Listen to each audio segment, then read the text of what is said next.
తేజ సజ్జా హీరోగా రాబోతున్న మూవీయే హనుమాన్. ఈ మూవీకి డైరెక్టర్ ప్రశాంత్ వర్మ దర్శకత్వం వహించారు. సినిమాపై చాలా భారీ అంచనాలు ఉన్నాయి బాబాయ్. ఎంత సినిమా మీద నమ్మకం లేకపోతే సంక్రాంతి బరిలో అది పెద్ద పెద్ద స్టార్ హీరోస్ కి పోటీ అంటే మామూలు విషయం కాదు. విజువల్స్ పరంగా, స్టోరీ పరంగా, విజువల్స్ పరంగా వండర్ఫుల్ గా తెరకెక్కిన ఈ సినిమాలో ఆంజనేయ స్వామి లుక్ అయితే అదిరిపోయింది. ముఖ్యంగా ఈ సినిమాలో ఆంజనేయ స్వామి ఓ దేవుడిగా కంటే ఓ సూపర్ హీరోగా భావించినట్లు ముందు నుంచి డైరెక్టర్ చెప్తూనే ఉన్నారు. అలాగే అసలు ఈ సినిమా కథ ఎలా పుట్టింది, ఈ టైటిల్ ఎలా వచ్చిందో ప్రశాంత్ వర్మ చెప్పారు. ఆ మ్యాటర్ ఏంటో మనం ఇప్పుడు తెలుసుకుందాం. ప్రైమ్ షో ఎంటర్టైన్మెంట్ బ్యానర్ పై కె నిరంజన్ రెడ్డి నిర్మించిన ఈ సినిమాలో తేజ సజ్జా హీరోగా, అమృతయ్యర్ హీరోయిన్ గా నటిస్తుంది. అలాగే వరలక్ష్మి శరత్ కుమార్ మెయిన్ రోల్, వినయ్ రాయ్, రాజ్ దీపక్ శెట్టి, వెన్నెల కిషోర్, సత్య గెటప్ సీన్లు ప్రధాన పాత్రలో నటిస్తున్నారు బాబాయ్. అయితే జనవరి 12వ తేదీన తెలుగు, హిందీ, మరాఠీ, తమిళం, Kannada, Malayalam, English, Spanish, Korean, Chinese, Japanese తో పాటు ఎన్నో భారతీయ భాషల్లో విడుదల చేస్తున్నారు. ఫస్ట్ టైం ఒక తెలుగు ఇండియన్ మూవీ ఇన్ని భాషల్లో ఒకేసారి రిలీజ్ చేయడం. అయితే ఈవెంట్ లో మెగాస్టార్ చిరంజీవి ప్రత్యేక అతిథిగా వచ్చారు.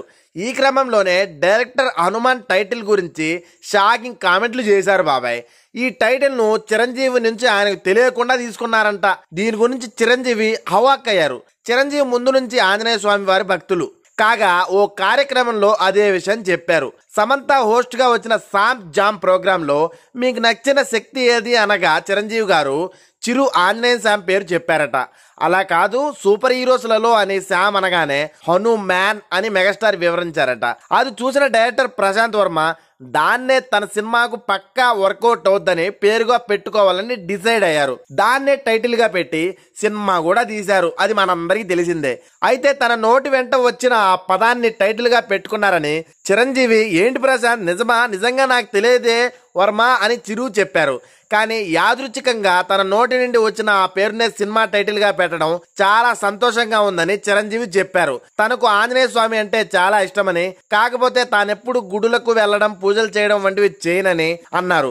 కానీ మనసులోనే ఆంజనేయ స్వామి తలుచుకొని తన కష్టాల గురించి చెప్పుకుంటే అవన్నీ తొలగిపోతాయని చెప్పారు. చిన్నప్పటి నుంచి ఆంజనేయ స్వామిని ఆరాధ్య దైవంగా కొలుస్తున్నట్లు కూడా చెప్పారు. అయితే దీంట్లో ఇంకోటి ఉంది బాబాయ్. అది ఏంటంటే మోహన్ బాబు, బాలయ్య, చిరంజీవి ఒక్కోసారి మోహన్ బాబు గారు స్పీచ్ ఇస్తూ యాక్టర్స్ ని అక్కడే ఏం ఆలోచించకుండా తిడతారు. బాలయ్య అయితే యాక్టర్స్ పేరు, డైరెక్టర్ పేరు మర్చిపోతారు. కానీ అలా స్పీచ్ గ్యాప్ ఇచ్చి నత్తితో అయినా కరెక్ట్ గా మాట్లాడుతూ పోతారు. 25 నిమిషాల పైన ఉంటది స్పీచ్, మోహన్ బాబుదైనా, బాలయ్యదైనా, చిరంజీవిదైనా. ఇక చిరంజీవి గారు బాబాయ్ సినిమాలో ఉన్న మెయిన్ సస్పెండ్ పాయింట్లను ఒక్కోసారి రివీల్ చేసేస్తారుంటారు. టైటిల్ సడన్ గా చెప్తారు. ఇలాగే మొన్న Hanuman movie pre release event లో అతిథిగా వచ్చారు. అయితే స్పీచ్ ఇచ్చేటప్పుడు డైరెక్టర్ పేరు చెప్తూ ప్రశాంత్ వర్మ అని సురేష్ వర్మ అన్నారు బాబాయ్. మెగాస్టార్ గారు పేరు తెలియకపోతే అడగాలి, కానీ మీరు ఏది అనుకుంటే ఆ పేరేనా? పాపం ప్రశాంత్ వర్మ, సార్ నా పేరు అది కాదు సార్ అని మనసులో అనుకున్నాడు. కానీ బయటికి చెప్పలేరు కదా, ఎందుకంటే అక్కడ ఉంది డైనోసార్ మెగాస్టార్ గారు. ఎనీవే హనుమాన్ మూవీ మంచి సక్సెస్ అయితే మెగాస్టార్ గారే చెప్తారు హనుమాన్ మూవీ ప్రశాంత్ వర్మ అని. బింబిసారా డైరెక్టర్ తో చిరంజీవి గారు సినిమా తీస్తున్న విషయం తెలిసిందే కదా. ఆ సినిమా షెడ్యూల్లో బాగా బిజీగా ఉన్నారనుకుంటా. హనుమాన్ మూవీ కోసం తేజ సజ్జా పిలవడంతో డైరెక్ట్ గా వచ్చేసారు. అయితే బాగా షూటింగ్, టెన్షన్, ట్రాఫిక్, అందులో బాగా చలికాలం కాబట్టి బాగా చిరాగ్గా ఉన్నారు బాబాయ్. అందుకే పేరు అటు ఇటుగా తప్పుగా చెప్పారు. కానీ ఈ విషయం గురించి మీకు చెప్తున్నా అంతే.